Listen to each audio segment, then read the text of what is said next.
The question hung in the air of that small, lamplit jailhouse office like smoke from a dying fire, and Marcella Graves felt something inside her chest crack open in a way it had not cracked open in 26 years of living. What do you want, Marcella? Not what you're supposed to want. Not what someone told you to want. What do you yourself actually want out of this life? Nobody had ever asked her that before. She whispered it exactly that way, her voice barely above the sound of the wind pressing against the warped wooden boards of the Redemption Creek Sheriff's office, her dark eyes filling with something that terrified her because it was honest. Nobody ever asked me that before. And Deputy Milton Watkins, this broad-shouldered, quietly intense man with calloused hands and careful, eyes the color of cedar bark, leaned forward across the scarred wooden desk and asked it again. Then I am asking you now. What do you want? The tears that sprang to her eyes were not the kind born from sadness alone. They were the kind that come when a person has been carrying something so heavy for so long that the sudden offer of setting it down feels almost violent in its relief. And in that moment, with the September wind of 1882 howling outside across the New Mexico territory, and a wanted poster bearing her dead husband's face tacked to the wall not 4 feet away, Marcella Graves realized she had no idea how to answer the simplest question anyone had ever thought to give her. She had to go back. She had to explain everything, because the answer to what she wanted was buried under layers of secrets and betrayal, and a dark past that had followed her across 3 territories like a bloodhound with her scent. It had started in Abilene, Kansas, in the spring of 1880. Marcella had been 24 years old and newly arrived from Cincinnati, Ohio, where she had spent her girlhood in the care of an aunt who treated her more like a piece of furniture than a human being. The aunt, a severe woman named Beatrice Holcomb, had taken her in after both of Marcella's parents died of fever when she was 7, and from that point forward every decision in Marcella's life had been made by someone else. What she wore, what she ate, who she spoke to, when she slept. And eventually, devastatingly, whom she married. His name had been Thomas Graves. He was 31 when they wed, handsome in the sharp and unreliable way of men who know exactly how handsome they are, and he had come to Beatrice Holcomb's door not as a suitor but as a business arrangement. Thomas Graves needed a wife who would not ask too many questions. Beatrice Holcomb needed her niece off her hands. The transaction was clean and simple, and Marcella was not consulted. She had told herself in those early months in Abilene that love was something that grew with time. She had read enough books smuggled under her bed in Cincinnati to know that romance existed in the world. She had simply assumed it would find her eventually, the way rain finds the dry earth. She watered that assumption carefully. She cooked Thomas's meals and mended his shirts and said nothing when he came home smelling of whiskey and other women's perfume. She told herself she was being patient. What she was actually being was invisible. Thomas Graves, it turned out, was a man of hidden motives so deep and layered that even 2 years of marriage had not allowed Marcella to see the bottom of them. He ran a freight operation out of Abilene, hauling goods between the cattle towns and the growing settlements further west. The wagons always seemed heavier going out than the manifests suggested. The money that came back always seemed more than the legitimate cargo would have earned. Marcella had noticed. She was not a stupid woman. She had simply learned, through a lifetime of having her observations dismissed, to keep what she noticed locked behind her teeth. That particular lock had broken on a Tuesday evening in March of 1882. She had been cleaning the study, a room Thomas kept locked when he was home, and which she had only access to in his absence when she found the ledger. It was behind a false panel in the bottom drawer of his desk, hidden in the way that only a man who believes his wife is not paying attention would hide something. The panel was not even particularly clever. A slight discoloration in the wood, a seam that did not quite match the grain. What was inside the ledger was far worse than she had imagined. Thomas Graves was not running freight. He was running guns. Specifically, He was supplying a band of outlaws known throughout the New Mexico territory as the Carver Outfit, men who had been responsible for a string of stagecoach robberies and 2 separate killings over the past 18 months. The ledger was meticulous. It listed dates and quantities and locations. It listed names of law enforcement officials who had been paid to look the other way. It listed payments received. It listed the name of the man who coordinated the deliveries on the receiving end, a man Marcella had never heard of, named Decker Cole. And on the last page, in Thomas's careful handwriting, there was a list of people who, as the notation described it, presented a risk to the continued operation. 3 names were crossed out. 2 were not. One of the names that was not crossed out was her own. Marcella had stood in that study for a very long time, holding the ledger, understanding with perfect and terrible clarity that her husband had been deciding for some time whether or not to have her killed. She had not panicked. She had not wept. She had done what a lifetime of quiet survival had trained her to do. She had put the ledger exactly as she had found it, replaced the false panel, left the study, and begun to plan. She had 2 days before Thomas returned from his current run south toward the territory.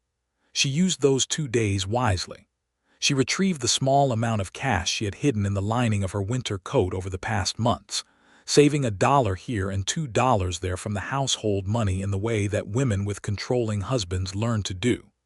She packed a single carpetbag with practical clothes and her mother's small silver locket, which was the only thing in the world that was truly hers.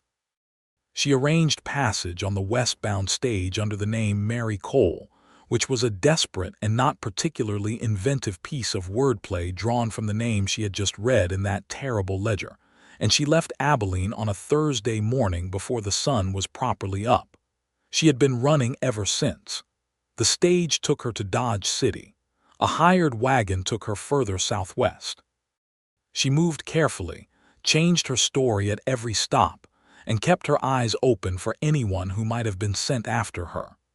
Because she knew, with the bone-deep certainty of a woman who had read that ledger twice to make sure she understood every word, that Thomas Graves would come looking. A man running that kind of operation could not afford a loose end like a wife who had seen his books. She had been in Redemption Creek for 3 weeks when Thomas Graves was found dead. She heard about it in the dry goods store, where the proprietor's wife was relaying the news to 2 other women with the breathless efficiency of small-town gossip. Thomas Graves of Abilene, Kansas, found outside Tucson, shot once through the chest. No suspects. Marcella had stood very still between the bolts of fabric and felt something she was not proud of feeling, which was relief. Followed immediately by terror, because if Thomas was dead, then someone in the Carver outfit had killed him, which meant the operation was unraveling, which meant anyone who might know anything about it was suddenly very much a liability, which meant she was still running, just from a different direction now. She had been trying to figure out how to leave Redemption Creek quietly when Deputy Milton Watkins had knocked on the door of the boarding house room she was renting from a widow named Mrs. Calloway, and asked if she might come down to the sheriff's office to answer a few questions about her husband. That had been 4 days ago. She had gone with him because refusing would have drawn exactly the kind of attention she could not afford, and because something in the steady, unhurried way he had spoken to her at the boarding house door had told her he was not interested in frightening her. He was just a man doing his job. But over those 4 days, as he asked his careful questions and she gave her carefully incomplete answers, something else had been happening underneath the official business of the thing. Something she had not planned on and could not entirely explain. Milton Watkins asked questions differently than anyone had ever asked her questions before. He was not interrogating. He was not trying to trap her or catch her in a contradiction, though she supposed a less honest man might have been doing exactly that.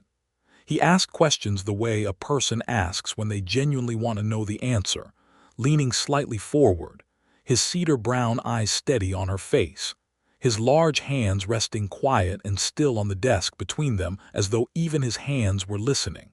He had asked about Thomas, of course. about their marriage and about Abilene, and about why she had left and where she had been going. She had answered as much of that as she dared. And then, on the fourth day, in the middle of an afternoon when the shadows of the cottonwood trees outside were stretched long and golden across the packed dirt of the main street, he had set down his pen and asked her the question that nobody had ever asked her before. She had whispered her answer, stunned into honesty by the simple gentleness of it. He had asked it again, and now here they were.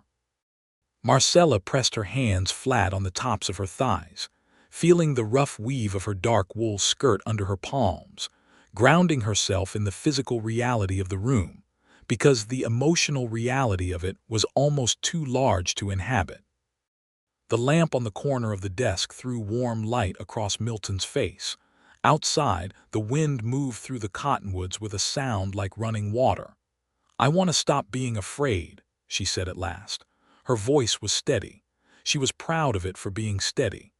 "I want to wake up one morning and not immediately begin calculating whether today is the day that something terrible happens. I want to eat a meal without thinking about what I might need to know to get myself out of whatever room I am sitting in. I want to—" She stopped. The next thing she wanted to say felt impossibly vulnerable. Milton Watkins did not fill her silence with his own words. He waited. That was another thing he did differently. "I want to matter to someone," she finished. "Not as a piece in their plan, not as someone useful. I want to matter because of who I am." The room was very quiet for a moment. Milton Watkins reached across the desk, slowly enough that she could see what he was doing, and placed his hand over hers. Not gripping, not restraining, just present the way a warm stone is present on a cold day, offering its heat without any demand attached. "You matter," he said. "Right now, sitting across from me, you matter." She believed him. She did not know yet what to do with that belief.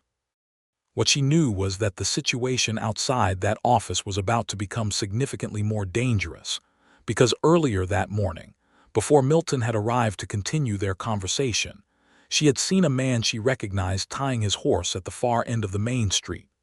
A big man, wide through the shoulders, wearing a gray duster that was distinctive enough that she had noticed it once in Abilene when Thomas had come home late from a meeting. She had asked who the man in the gray duster was, back then. Thomas had told her not to concern herself with it.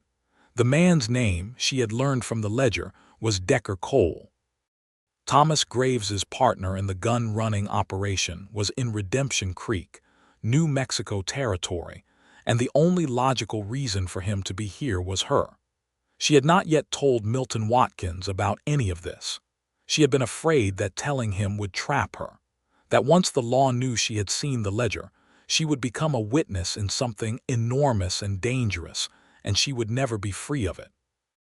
That she would be moved around like furniture again, by well-meaning people this time, but furniture just the same. Milton's hand was warm over hers, and he had asked what she wanted, and he had listened when she answered, and something in her was very tired of making every decision from a place of fear. She turned her hand over under his and held on. "There is something I have not told you," she said. He did not pull back. He did not tighten his grip. He just looked at her with those steady cedar-colored eyes and said, "All right. It is going to complicate things considerably." "All right," he said again. She told him everything. She told him about the ledger and the gun running and the list with her name on it. She told him about leaving Abilene and traveling across the territory, and the weeks she had spent in Redemption Creek trying to figure out how to disappear permanently. She told him about Thomas's death and the relief and the terror that had followed it in quick succession. And she told him about the man in the gray duster she had seen on the main street that morning. Milton listened to all of it without interrupting. He let go of her hand at some point, not abruptly but naturally, as though they both understood that they had moved into professional territory now, and the geography required different arrangements. He picked up his pen. He made careful notes. His face did not change in the ways she might have feared. No hardening, no doubt, no calculation of what she was worth to him now as a witness versus what she had been worth to him as a woman 5 minutes ago. When she finished, he looked up from his notes. "This man, Decker Cole, "You are certain it was him?" "I am certain it was the man in the gray duster from Abilene. The name in the ledger was Decker Cole. I cannot swear to you that the man on the street is using his real name, but the duster was distinctive. There was a particular repair on the left shoulder, a darker gray patch where it had been mended. I noticed it both times." Milton nodded slowly. "Cole has been known to the territorial marshal's office for about 2 years. They have not been able to place him anywhere near the Carver outfit directly. Your ledger changes that." "I do not have the ledger," she said. "I left it where I found it. I was afraid taking it would alert Thomas that I had seen it." "Can you describe the contents in enough detail to give a deposition?" "I can describe every page," she said. "I have a good memory. I always have had. It was the only thing that was mine, in a life where nothing else was." Something moved across his face at that, a brief shadow of something like anger on her behalf, there and gone quickly. She noticed it. "Then here is what we are going to do," Milton said, and he laid it out with the calm efficiency of a man who was very good at his job. He would ride to the end of town where she had seen the gray duster. He would send word to the territorial marshal's office in Santa Fe by telegraph.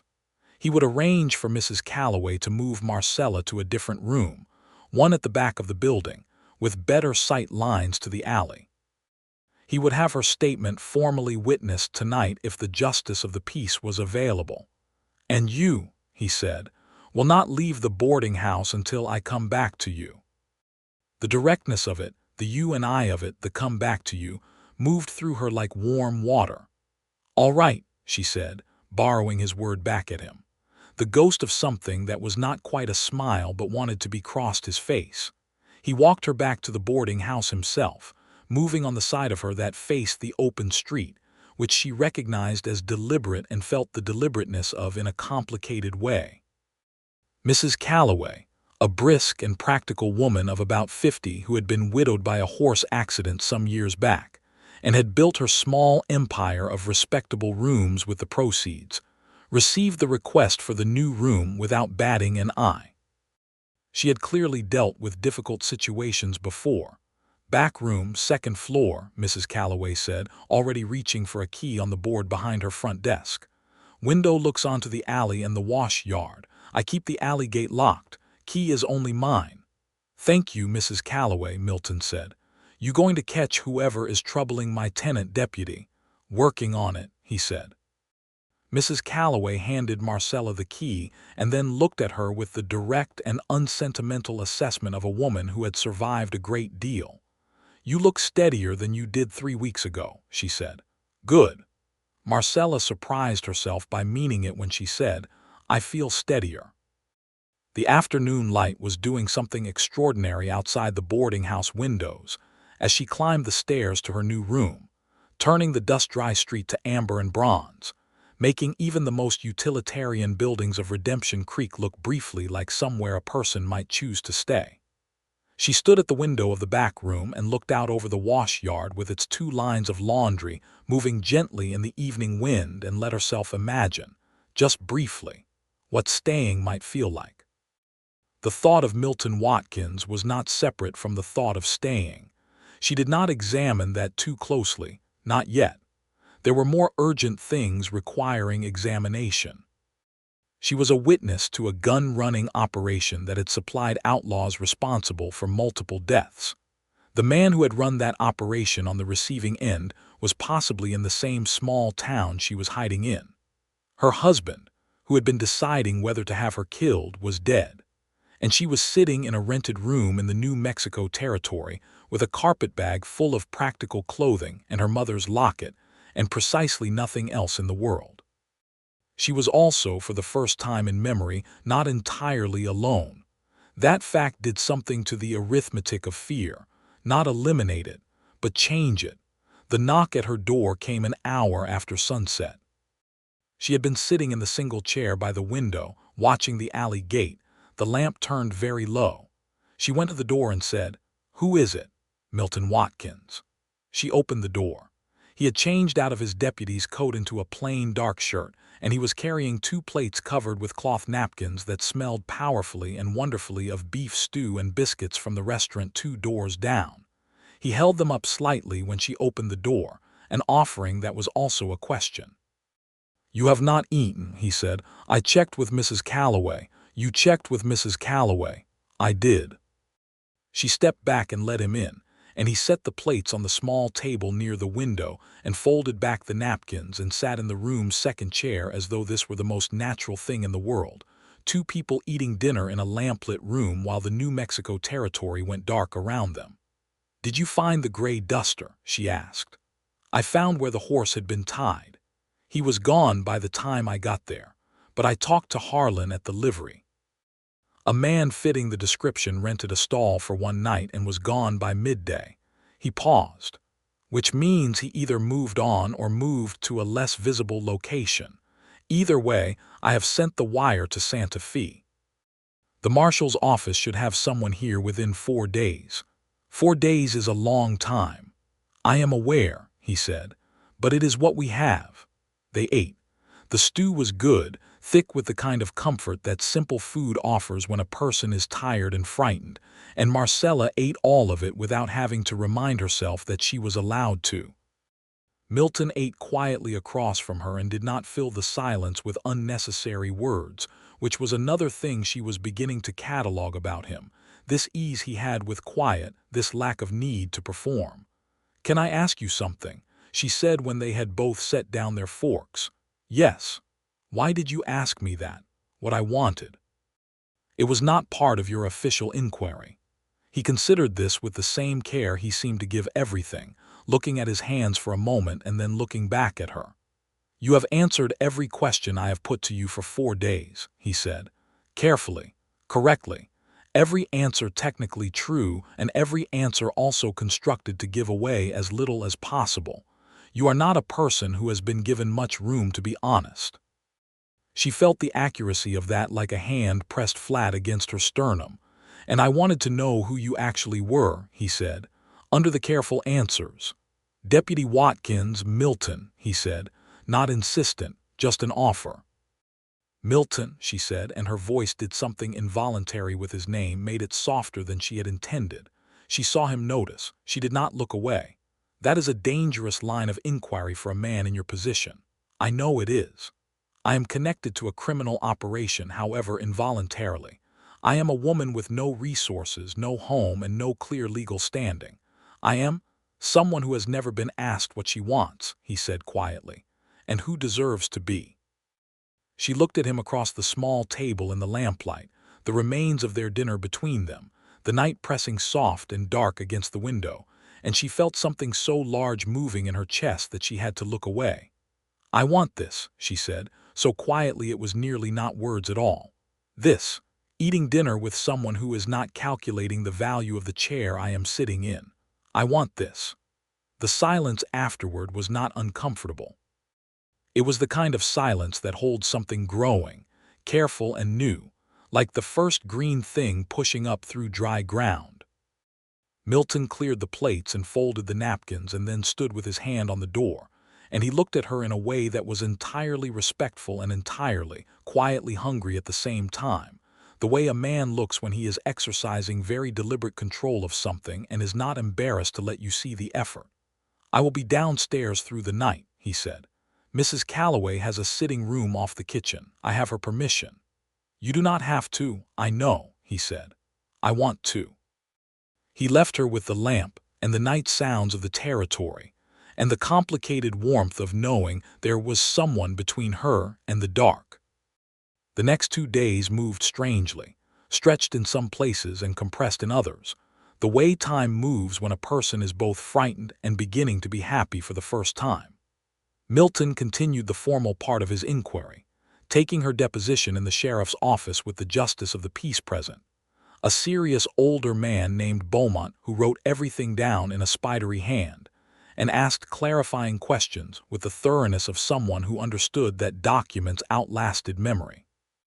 Marcella gave her account of the ledger in as much detail as she could provide, date by date, name by name, entry by entry. It took 3 hours, and by the end of it she had a headache and a curious lightness, as though the words had been weights she had been carrying inside her body and now they were on paper, and the paper could carry them instead. Between the formal sessions, Milton found reasons to be near her that were not entirely official. He brought her books from the small lending library maintained by the local school teacher, a woman named Miss Hartley, who was apparently known for having progressive ideas about what women ought to have access to. He showed her around Redemption Creek in the deliberate way of a man who was making the case for a place, pointing out the newly built water tower and the doctor's office and the growing cluster of permanent houses at the south end of the main street, distinguishing it from the temporary quality of the boom towns that had already come and gone further west. She watched him talk about the town with the quiet pride of a person who had chosen where to put down roots and was still satisfied with the choice, and she found herself wanting to ask how he had gotten there, what his dark past contained, whether he had arrived in Redemption Creek by choice or by necessity, or by the kind of accident that looks like fate in retrospect. On the evening of the second day after her deposition, sitting on the back step of the boarding house in the cooling dark, she asked him exactly that. He was quiet for a long moment, and she recognized in his quiet the same thing she had once used her own quiet for, the careful arrangement of what was safe to reveal. "I was in the army," he said, "during the troubles after the war, Indian Territory campaigns." He paused. "I saw things done that I was not proud to be associated with. Orders I carried out because I did not yet understand that following an order did not transfer the moral weight of it." She waited. "I left the army in '76, drifted for a while, ended up in New Mexico Territory because a man I had served with recommended the deputy position here when the previous man retired. Sheriff Alderman is a good man, the kind of man who hired me knowing my full history and decided the person I had become was more relevant than the person I had been." "What kind of person had you been?" she asked, and she asked it without judgment, which he seemed to hear. "One who did not think hard enough about who was being hurt by the things he was participating in," he said. "I think about it very hard now." She understood something then about why he asked careful questions instead of demanding answers, why he listened with his whole body, why he had looked at her, a woman connected to a criminal operation, and seen a person rather than a problem. He had done his own reckoning with the past. He knew what that cost. "I think you are a good man," she said, not in the simple, uncomplicated way that word sometimes gets used, in the way that means you have earned it. He turned to look at her. In the thin starlight his face was all shadow and angle, and she could see that her words had landed somewhere real. "Marcella," he said, just her name, not a question, not a statement, just the sound of her name in his mouth like he was deciding whether he had the right to it. "Yes," she said, answering the thing underneath the name. He reached out and took her hand in the dark the way he had 4 days ago across the desk, only this time there was nothing official about it. This time it was simply two people sitting close in the New Mexico dark, holding on. They were still sitting there when the shots rang out. Two of them from the direction of the main street, sharp and close together. Marcella was on her feet before the echo finished, every instinct she had built up over 2 years of quiet terror screaming that this was about her. Milton was ahead of her already, moving through the boarding house toward the front, his hand on the pistol at his hip. "Stay here," he said over his shoulder. She did not stay there. She followed close behind, out of the direct line of any windows, pressed against the interior wall of the hallway where he could not see her, and she could see what he was walking into. What he was walking into was a man lying in the street in front of the sheriff's office, and a second man standing 20 feet away with a gun still in his hand, and Sheriff Alderman's voice from inside the office calling out to identify himself. The man with the gun ran. Milton ran after him. Marcella pressed herself against the doorframe of the boarding house and watched them go, her heart hammering in her throat, and looked at the man in the street. From where she was standing she could not tell if he was alive. From where she was standing she could see the gray duster, Not running from the law, running to it. Decker Cole had tried to go into the sheriff's office, and someone had shot him coming in. The implications of that moved through her like cold water. Someone else was in Redemption Creek who knew about the Carver outfit. Someone who did not want Decker Cole talking to law enforcement. Someone who had been watching the situation and had decided that tonight was the night to shut down the loose ends. She was a loose end. She was moving before she had consciously decided to move, back through the boarding house, up the stairs, to the back room with the window overlooking the alley. She checked the window. The alley was empty. The gate was locked. She pressed herself against the wall beside the window and tried to breathe slowly and think. The man who had been sent to silence Decker Cole knew Decker Cole had been in Redemption Creek. That meant they had been watching him. If they had been watching him and he had come from the direction of the boarding house, as she now believed he had spent part of the past 2 days doing, then they might know about her. They might know where she was. The key in the lock of her room turned from the outside. She had only 1 second to register that Mrs. Calloway had the only key to the alley gate, and Mrs. Calloway had been in the front sitting room when the shooting started, which meant someone had gotten in another way before the door opened. It was not Mrs. Calloway. It was a lean man in dark clothes with a lean, sharp face and eyes that contained the particular emptiness of a person for whom other people were primarily obstacles. He had a gun.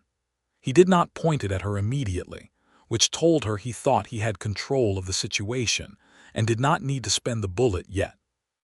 "Marcella Graves," he said, not a question. "Who are you?" she said. Her voice was steady. She was distantly amazed by it. "My name is not relevant," he said. "What is relevant is that you have been talking to law enforcement about a private business matter, and my employers have asked me to make sure that conversation ends. Your employers killed Decker Cole. My employers eliminated a liability." He moved toward her, not quickly but with the deliberate patience of a man who believed he had all the time he needed. "You are another liability." Marcella took 1 step back, which brought her against the wall beside the window, and in the doing of that step, her hand found the back of the chair beside her. The chair was a plain wooden thing, 3 feet of furniture, and it was the only weapon available to her. She threw it at him with everything she had. It was not a decisive action. It did not incapacitate him. It startled him, which is different, and startlement bought her 2 seconds in which she yanked the window open and screamed Milton's name with the full force of her lungs. The man recovered his footing and lunged for her. She got half out the window before his hand closed on her upper arm. Then there was a sound on the back stairs, and the door that the man had closed behind him burst open, and Milton Watkins came through it with the absolute focused velocity of a man who has identified the precise nature of the threat and is not going to be delayed by anything. What happened in the next 30 seconds was not romantic. It was efficient and necessary and slightly terrifying even to be adjacent to. Milton removed the threat. The lean man in dark clothes ended up face down on the floor of Marcella's rented room with his hands wrenched behind him and Milton's knee in the small of his back, and the gun was across the room, and it was over. Marcella sat down on the windowsill because her legs had made their own decision about that. "You are all right," Milton said. He was looking directly at her, taking inventory of her with his eyes, though his body was still entirely occupied with the man on the floor. "Are you hurt?" "I am not hurt," she said. "You screamed my name." "I did."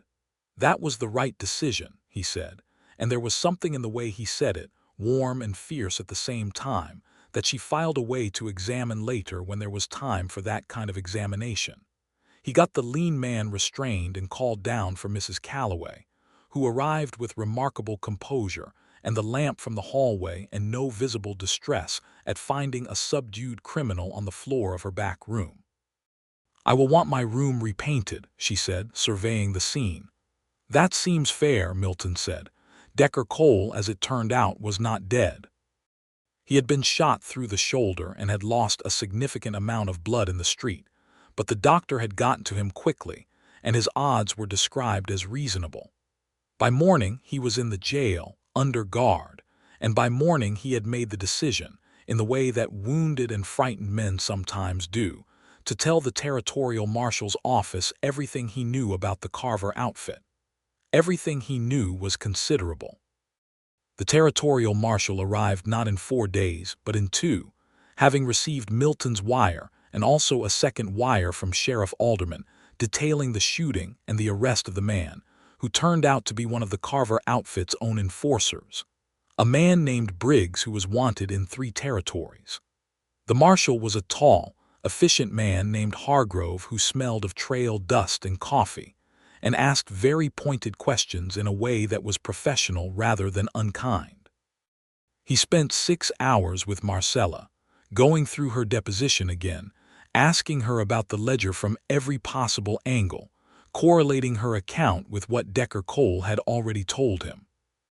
At the end of the 6 hours, he sat back and looked at her with the assessing squint of a man who has been doing this work long enough to calibrate people accurately. "You understand," he said, "that the information you have provided, combined with Cole's testimony and the evidence we already had, is sufficient to dismantle what is left of the Carver outfit and charge the surviving members with enough to keep them from being a problem for the foreseeable future." "I understand that," she said. "You also understand that your situation, regarding your late husband's activities, is not something we consider you culpable for. You were not a participant. You were a witness who was, by the evidence, in danger herself. She had not entirely let herself believe that no one was going to try to prosecute her for something. Hearing it stated flatly by the man with the authority to state it did something to a tightness she had been carrying in her chest for 2 years. "Thank you," she said. "Thank Deputy Watkins," Hargrove said, standing and reaching for his hat. "He wrote a hell of a detailed wire." She thought about that for a long time after Marshal Hargrove went to deal with Briggs and Cole, and the machinery of justice that had been set in motion. Milton found her in the late afternoon, sitting on the bench outside the sheriff's office in the pale autumn sunlight, with the mountains that ringed the valley of Redemption Creek going purple and gold in the lowering light, and the cottonwoods along the creek rattling their remaining leaves in a wind that smelled of coming cold. He sat beside her on the bench without preamble, and they looked at the mountains together. "It is over," she said. "The immediate danger is over," he said. "The rest of it takes longer." "What is the rest of it?" He was quiet for a moment. "Deciding what comes next," he said, "for you, where you go.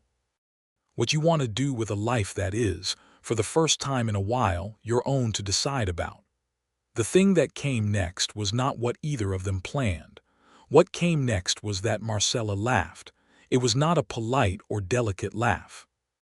It was the laugh of a woman who has been wound so tight for so long that the unwinding comes out as pure involuntary sound, bright and a little ragged and entirely genuine, and it startled Milton so thoroughly that he stared at her for a full second before the corner of his mouth turned up. "I am sorry," she said, pressing her hand to her mouth. "I am not laughing at anything in particular. She looked at him, and the laugh quieted into something softer. "I am going to have to figure out who I am when I am not running." "That is actually a very interesting problem," he said. "It is terrifying is what it is." "Yes," he agreed, "and interesting." She looked at him. The late light was on his face, warm and unsparing, showing the lines that weather and responsibility and 40-some-odd years of living had put there, and she thought he was the most honest-looking person she had ever seen. "Milton," she said, "yes. I would like to stay in Redemption Creek for a while I figure it out." Something in him very visibly settled, the way a person settles when they hear something they had been hoping to hear but had not allowed themselves to expect. "Mrs. Calloway has told me she could use help managing the boarding house," he said. "She mentioned it this morning. I am not suggesting you cannot find your own situation, but she did mention it." Marcella thought about Mrs. Calloway, who had seen the worst of the past week without losing her composure, and who had asked for room repainting with the pragmatic equanimity of a woman who had simply decided not to be destroyed by difficult events. She thought she would like to learn that quality more deliberately. Did she tell you to tell me that? She suggested I might find an appropriate moment, he admitted. Marcella turned her face back to the mountains and let the complicated sweetness of the moment sit with her. The feeling of being thought of, planned for, noticed, not as a piece in someone else's design but as herself. As a person someone wanted to keep in view. I will talk to her, she said.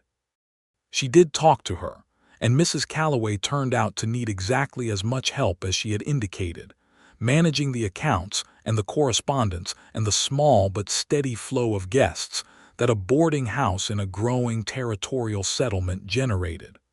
Marcella was good at it. She was organized and careful and detail-oriented in the way that people who have spent years paying silent attention to everything tend to be. She was also, Mrs. Calloway told her 3 weeks into the arrangement, unusually good at reading people. You know which guests are going to be trouble before they even sign the register, Mrs. Calloway said one morning over the ledger, approvingly. I have had some practice, Marcella said. The weeks that followed had a texture unlike anything in Marcella's prior experience. There was work, real work, with a beginning and an end and a result she could see. There were meals with Mrs. Calloway, who had opinions about everything and expressed them with absolute freedom, which Marcella found both startling and deeply refreshing. There was Miss Hartley's lending library, to which Marcella became a devoted patron. There was the growing familiarity of Redemption Creek itself, the way a place becomes known when you stop moving through it and start living in it, the baker who always had something extra at the end of the day, the creek in the morning with the autumn ice beginning to form at its edges, the way the mountains changed color through the day. And there was Milton. They did not rush. That was the word Marcella would have chosen afterward for what those weeks were. They were not slow in the way of people who were uncertain. They were deliberate in the way of people who were protecting something they wanted to last. He came by the boarding house most evenings, sometimes formally, to follow up on some aspect of the ongoing legal proceedings related to the Carver outfit, which wound through the territorial court system with the deliberate pace of official business. Sometimes not formally at all, just to sit on the back step in the evening air and talk, or not talk, while the sky over the mountains did what sky in New Mexico territory does in autumn, which is to say, astonishing things with color. He told her things. She told him things. This was itself something neither of them had much practice with, the particular vulnerability of telling someone about yourself not because they asked, but because you wanted them to know. She told him about Cincinnati and Bertress Holcomb, and what it had felt like to grow up in a house where you were tolerated rather than loved. He listened without trying to fix it or minimize it, which was what she needed. He told her about the Army years with more detail than he had shared before, about specific things he had witnessed and participated in on the plains that still visited him in the dark hours before dawn, about the specific man he had been then, and the specific steps he had taken toward being a different kind of man. She listened the same way he had listened to her, fully and without judgment. They both had dark pasts. They had both come through their dark pasts into this valley, into this small town, into this particular autumn, and they were both choosing, every day, to be the people they had decided to become rather than the people their circumstances had made them. There was something in the recognition of that parallel that moved from understanding into something else, something warmer and more personal, so naturally and inevitably that Marcella was not sure when the transition happened. The kiss, when it finally happened, was in the kitchen of the boarding house on a Sunday in late November, in the middle of the afternoon, with the smell of the pie Mrs. Calloway had left cooling on the windowsill in the air. They had been sitting at the kitchen table with cups of coffee that had gone cold because neither of them had thought to drink it, too engaged in a conversation about whether the town's plan to establish a school large enough to serve the full valley made practical sense, and Marcella had said something that made him laugh, and she had been looking at him laughing, and then she had leaned across the table and kissed him. She surprised both of them with it.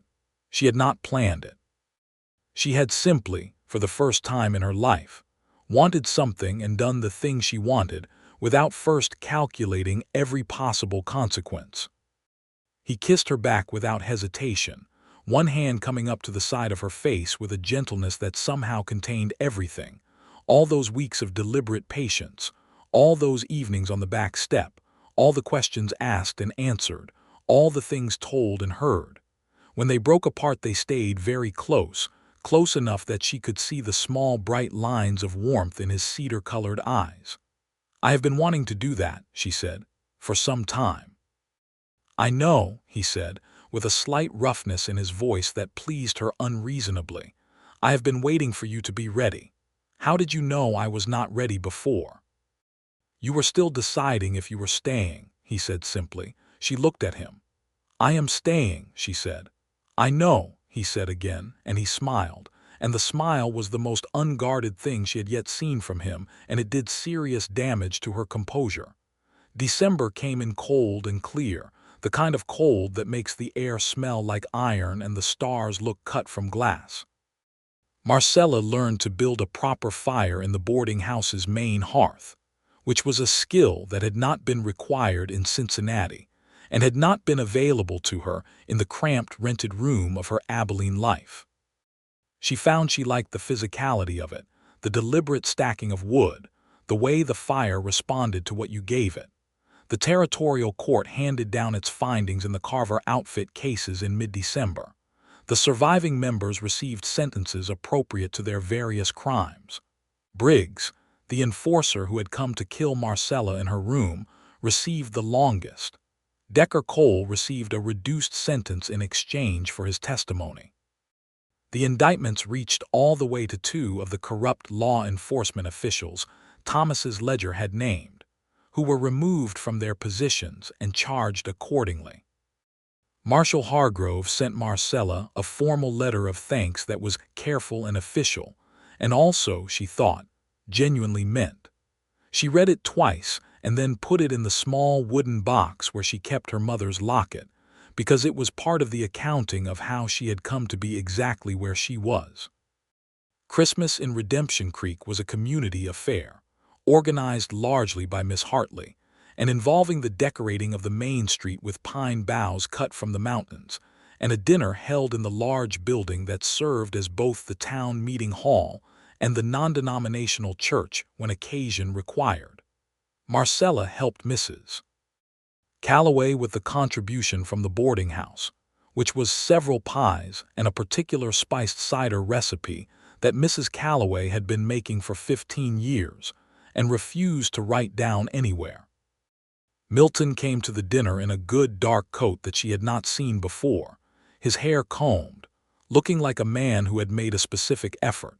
And when he found her across the crowded room and his face changed in that particular way, it changed now when he saw her. That quiet settling of pleasure. She felt it in her chest like a note played on an instrument she had not known was inside her. They sat together at the long tables and ate with the community of Redemption Creek around them, and she found herself looking at the faces of the other people, the families and the couples and the lone individuals who had all found their way to this particular valley for their particular reasons, and feeling for the first time that she was among her own kind. Not because they were like her in any obvious way, because they were people who had chosen this place. She had chosen this place.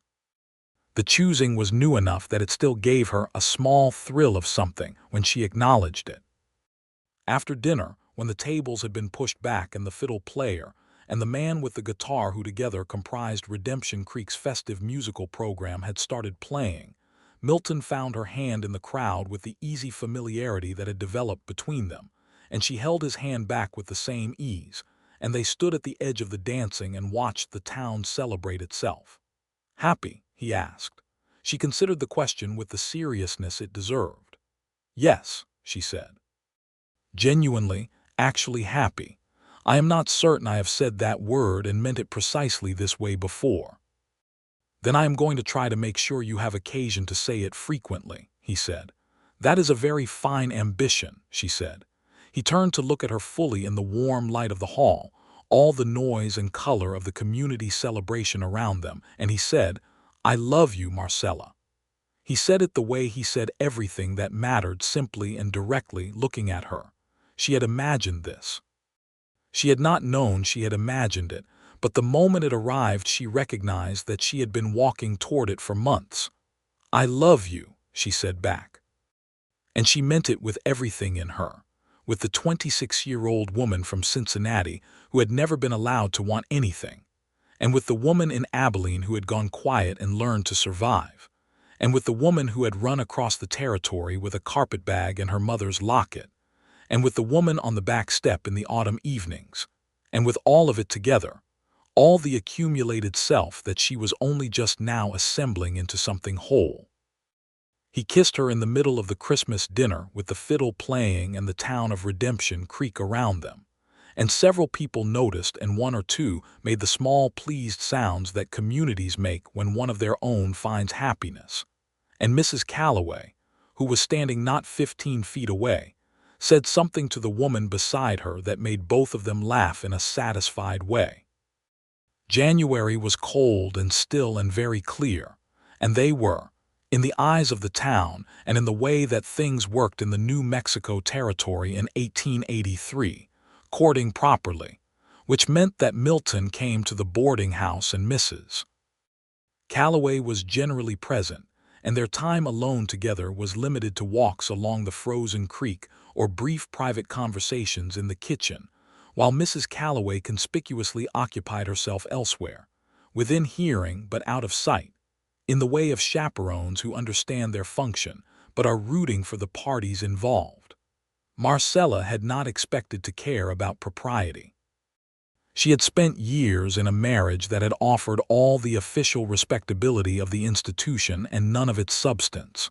But she found that the deliberate courtship, the formality of it, had a different quality than she expected. It was not oppressive. It was the opposite of oppressive. It was an acknowledgement that what was happening between them was real and serious and worth taking time with.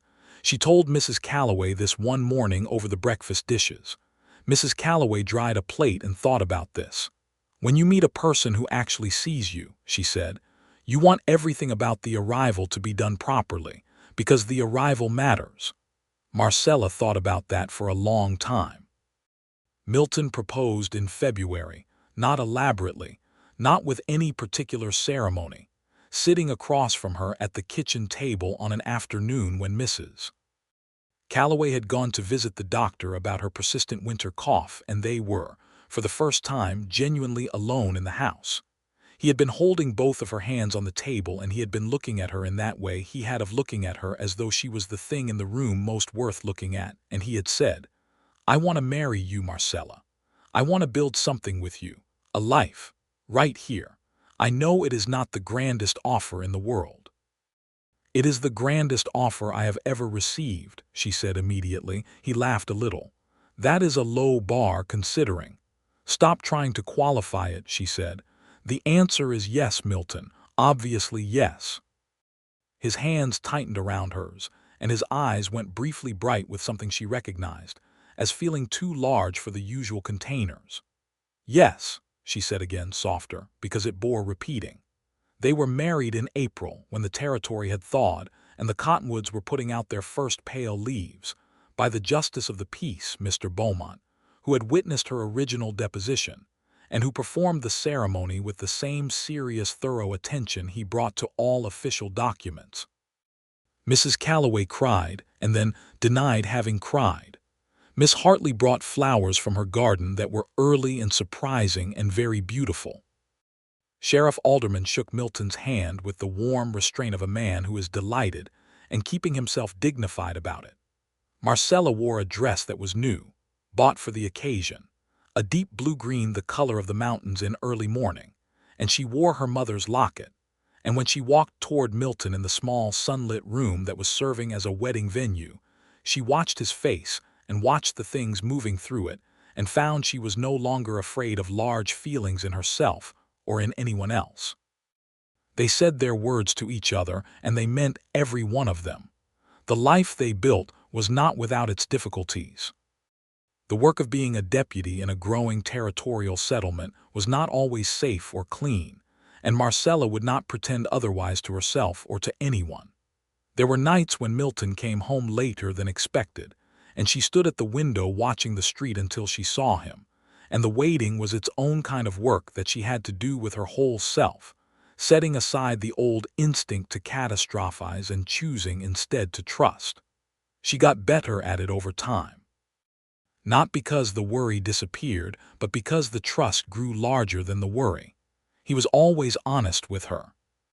That was the thing she had not known to ask for in Abilene. The thing she had not known was something a person could have. And now she had it, and she understood it was the foundation of everything else. When a situation was dangerous, he told her so directly, not to frighten her, but because he respected her enough to let her know the truth of what they were living. She gave him the same honesty in return. They had both learned, separately and in different ways, what dishonesty cost, and they were both committed to the price of honesty instead. Mrs. Calloway continued to operate the boarding house with Marcella's help, and the arrangement worked well for everyone. Marcella was good at it, genuinely enjoyed the management of it, and the boarding house gave her a position and a purpose, and an income of her own that she considered carefully and valued enormously. The small account at the Redemption Creek Bank that was in her name, and only her name, was something she looked at sometimes, not for what was in it, but for the fact of it, the fact of having something that was entirely hers. In the autumn of 1883, she told Milton she was expecting their first child. He had been sitting at the kitchen table of the small house they had moved into in the spring, a proper little house at the edge of the town proper with a window that looked toward the mountains, when she came in with the certainty of it settled inside her, and told him plainly. He sat very still for a moment in a way she had learned to recognize as the way he processed something that was larger than his usual containers. Then he stood up and held her, and she felt the fullness of it in the way he held her, carefully and completely, the way you hold something that is both precious and real. "Are you frightened?" he asked. "Some," she said honestly. "Are you?" "Some," he said. "And so happy it is difficult to describe." "That is almost exactly what I am feeling," she said. The baby was born in late spring of 1884, a boy, arriving in the practical, capable hands of the local midwife, a Mexican woman named Senora Flores, who had delivered half the children in the valley and who approached the business of birth with the brisk competence of someone who had seen everything and remained unruffled by all of it. Milton was not in the room, which was not how things were done in 1884, but he was in the next room for every moment of it, and when Senora Flores opened the door and told him he could come in, he came through it with such urgency that she had to step aside quickly, and then stopped dead at the sight of Marcella in the bed with the small wrapped bundle in her arms. She had been tired down to her bones, sweaty and raw and utterly emptied out by the thing that had just happened to her body, and she had never in her life felt more powerful. "Come here," she said. He came. He sat on the edge of the bed, and she put the baby into his arms and watched him look at the child and felt something so large in her chest that she could not have named it, could only contain it. They named the boy Henry, after no one in particular and therefore after themselves, which seemed right. Henry Watkins arrived in the world in a way that made his presence felt immediately, loudly, and without apology, which Senora Flores said was a good sign, and Mrs. Calloway said was clearly his mother's temperament, and Miss Hartley said was the beginning of a great deal of interesting times. They were all correct. The years that followed made Redemption Creek theirs in the way that years of living somewhere make a place yours, through the ordinary and extraordinary accumulation of life in it. Milton made deputy for 3 more years, and then, when Sheriff Alderman announced his retirement in 1887, was elected to the position of sheriff by a margin that suggested the town had made up its mind on the subject well in advance. The night he came home with the election results, Marcella made the kind of dinner that required forethought, and they sat at their kitchen table, the same kitchen table from the original small house that had been moved with them when they needed a larger house, and ate it together with Henry between them in his chair, 4 years old and deeply opinionated about biscuits. And she looked at her husband across the table and thought that this was the kind of moment that a person was supposed to look at while it was happening. Not save for later examination. She looked at it while it was happening. "What are you thinking?" Milton asked, watching her.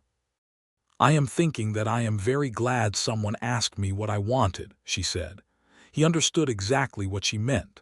She could see him understanding it, the whole arc of it from that lamplit office to this kitchen table, the question and her answer and everything that had been built out of both. "So am I," he said. Henry declared his biscuit to be deficient in butter, and the moment dissolved into the beautiful, ordinary noise of family dinner. And Marcella put more butter on the biscuit and felt entirely, specifically, located in her own life.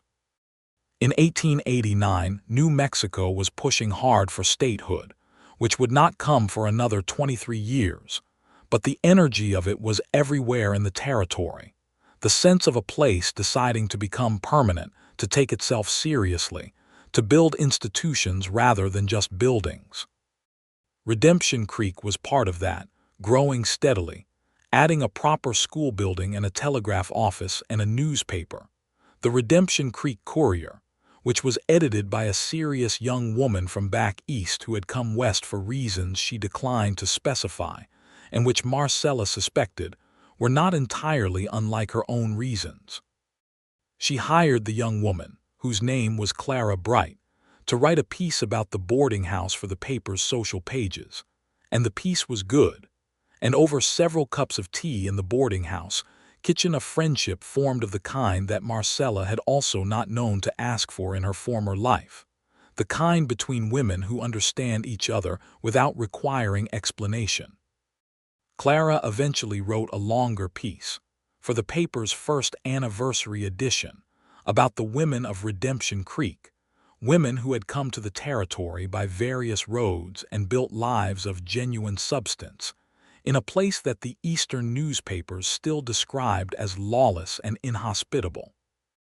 She asked Marcella to be included in it. Marcella thought about this for several days. She talked about it with Milton in the evenings, considering whether the privacy she had protected so carefully in her first years was still something she needed or whether the moment for laying it down had come.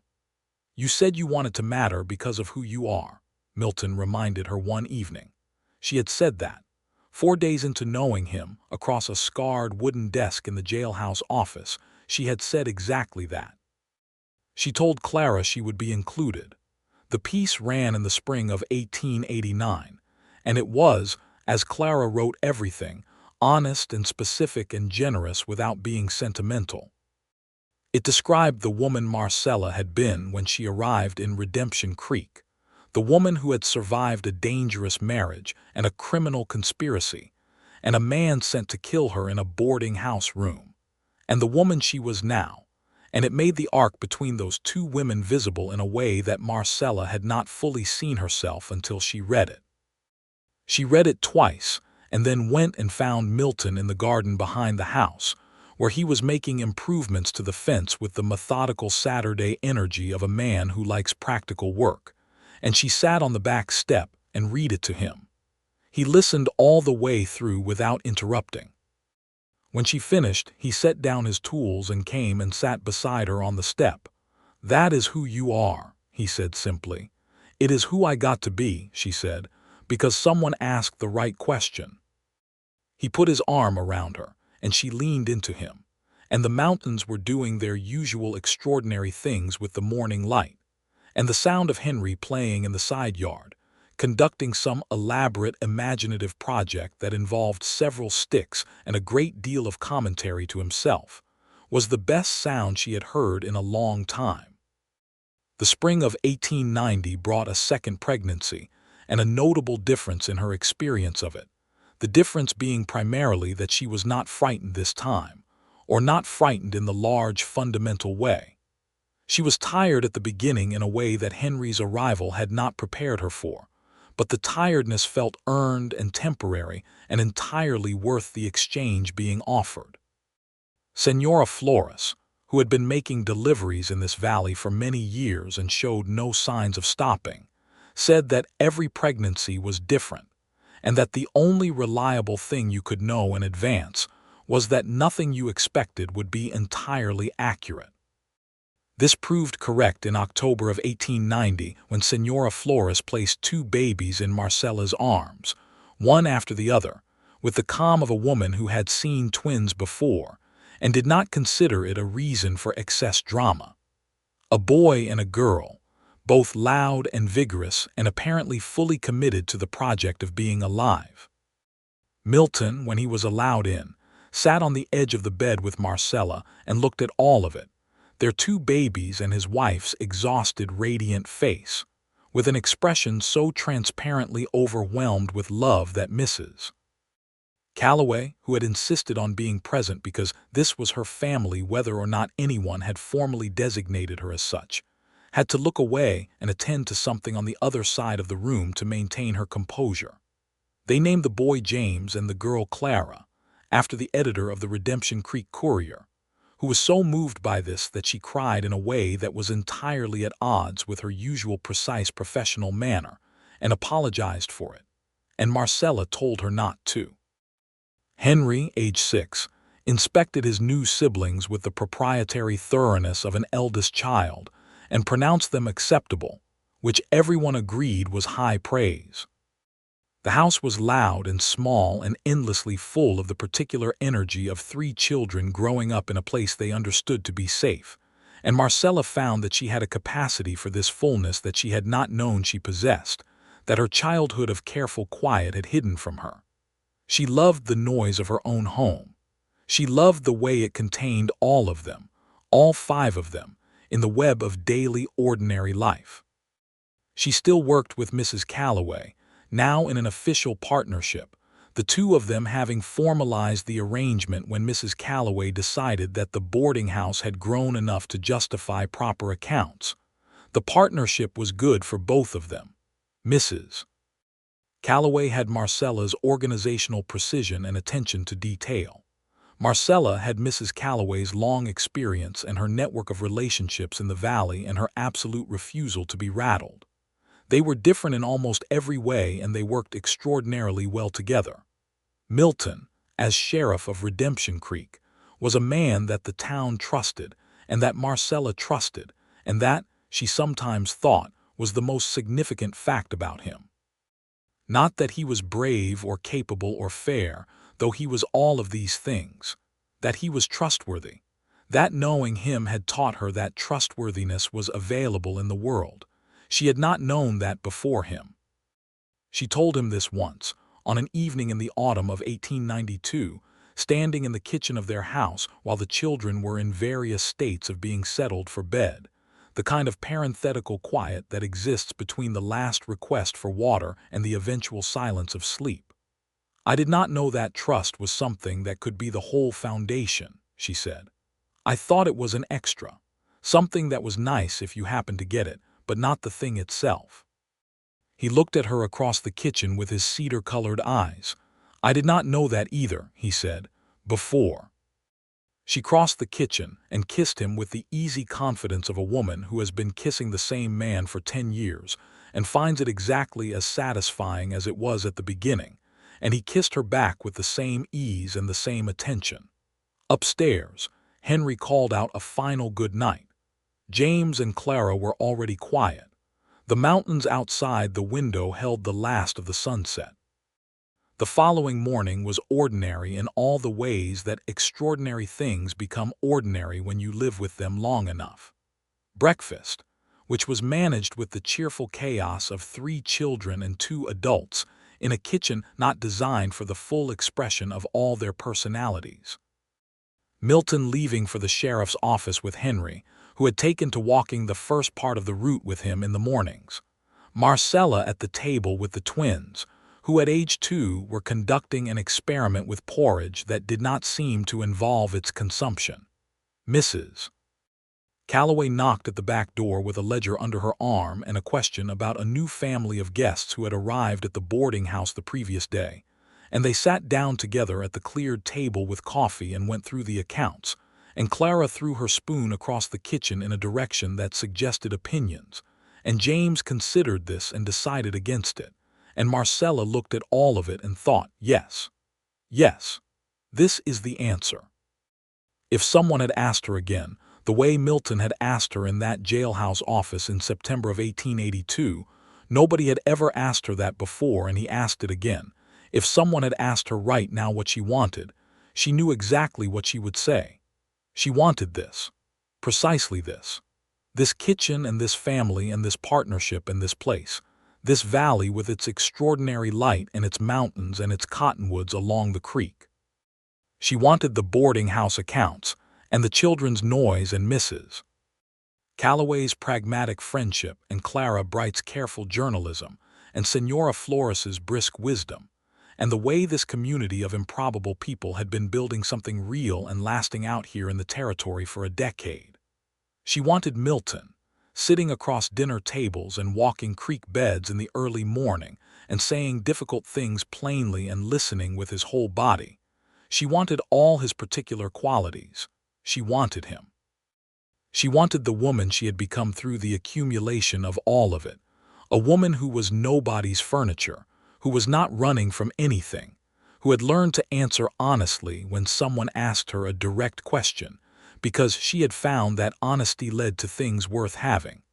That had all started with a question nobody had asked her before.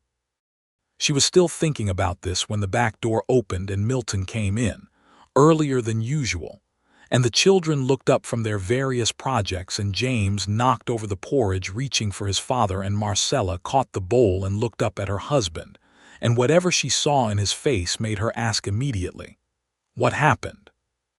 He sat down in the kitchen chair. "Nothing bad," he said. "Everything is fine. I just had a conversation this morning that I wanted to tell you about." "All right. The new territorial governor's man came through. There is a new federal marshal posting being established at the county seat now that they are preparing for statehood. He asked if I would consider putting my name in for it." She looked at him. "And would you consider it?" He met her eyes. "I wanted to ask you first," he said, "what you want. What you want for us and where you want to be." The fullness in her chest at those words was something she recognized now, was no longer terrified of, was, in fact, deeply grateful for every single time it arrived. Nobody had asked her what she wanted before Milton Watkins. He kept asking, every time a decision arrived, for the whole of their lives together. Every significant junction was a conversation, not a pronouncement. Every change of direction was a question first. She reached across the breakfast table, past the children and the overturned porridge and the morning light on everything, and she covered his hand with hers. "Tell me about the posting," she said. "Tell me everything, and I will tell you what I think, and we will figure out what we want, together."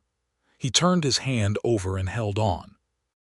James, at that moment, decided to follow his sister's earlier example, and threw his spoon toward the opposite wall with great enthusiasm and zero accuracy. And the kitchen erupted in the sound of children and parents managing the wonderful daily chaos of it all. And outside the window the mountains of the New Mexico territory stood exactly where they had always stood, enormous and permanent and beautiful, above the valley where a woman who had once been nobody's concern had become, by the asking of a single question, everything to someone who deserved to be everything to her.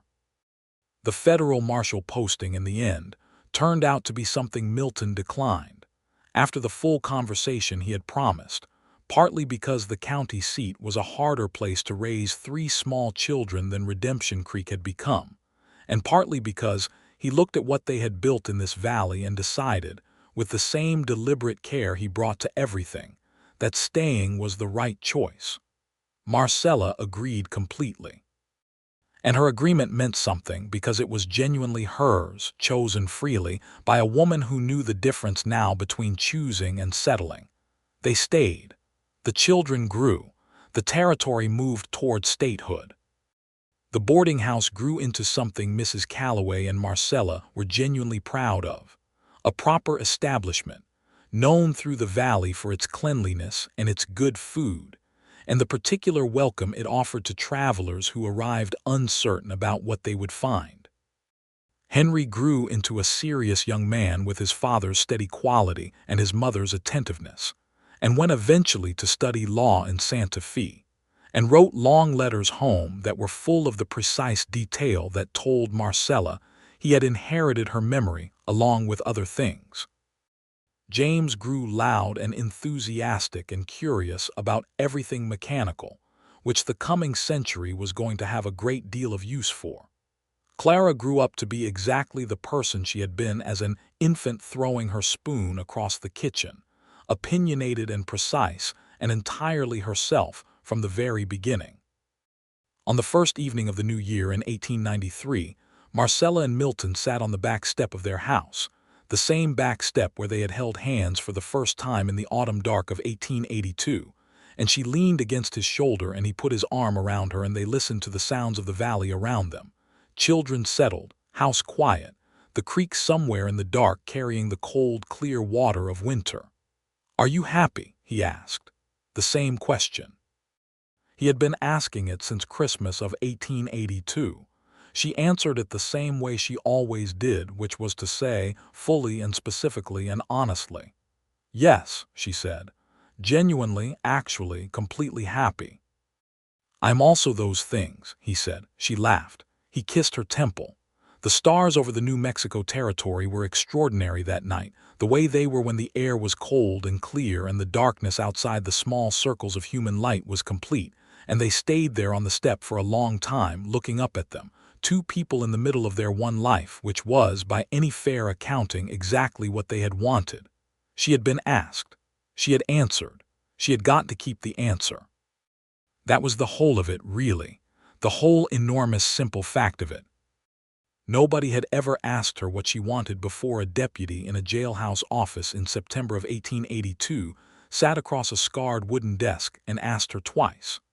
And everything that had come from that asking, the honesty and the trust and the love and the family and the place and the years and the life, all of it had grown out of that question, the way a whole oak grows from an acorn, tremendous and rooted and full of shade, because someone had decided that she was worth asking. Milton Watkins, who had learned to ask carefully and to listen with his whole body, who had looked at a frightened woman with careful answers and seen someone worth knowing, had asked her what she wanted. And Marcella Graves, who had become Marcella Watkins and who had become herself, had answered. She was still answering every day in the choosing of it. That was enough. That was everything. That was exactly, precisely, completely enough.